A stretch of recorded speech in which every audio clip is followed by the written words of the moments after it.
கோலி talk Kollywood news. நடிகர் சங்கத்துக்கான நிதியை மக்கள் கிட்ட வசூலிக்க கூடாது. இது யார் சொன்னது தெரியுமா?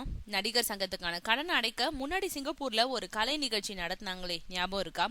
ரஜினி, கமல் உள்ளிட்ட அத்தனை கலைஞர்களும் பங்கேற்ற அந்த கலை நிகழ்ச்சியில ஒரு நடிகர் மட்டும் பங்கேற்கல. அவர் அஜித் குமார். அன்றைய நடிகர் சங்க தலைவர் விஜயகாந்த் உள்ளிட்ட நிர்வாகிகள் எவ்வளவோ முயற்சி செஞ்சும் கூட அஜித் வர மறுத்துட்டாரு. இந்த நிகழ்ச்சிக்கு வருமாறு அவரை தொடர்ந்து அழைச்சுக்கிட்டு இருந்தப்போ ஒரு நாள் அஜித்தே நடிகர் சங்க அலுவலகத்துக்கு வந்தாரு. நேரா விஜயகாந்த பார்த்து, நடிகர் சங்கத்தோட கடன் அடைக்க ஏன் மக்கள் கிட்ட வசூலிக்கணும்? நாடு விட்டு நாடு போய் அவங்க கஷ்டப்பட்டு சம்பாதிக்கிறாங்க. அவங்க கிட்ட போய் நாம பணம் கேட்க கூடாது. அதை விட நடிகர்களாகிய நாமே அந்த கடனை அடைச்சிடலாம். இதோ என்னோட பங்களிப்பு 10 லட்சம், அதுக்கான செக்கை இப்போ தர்றேன்.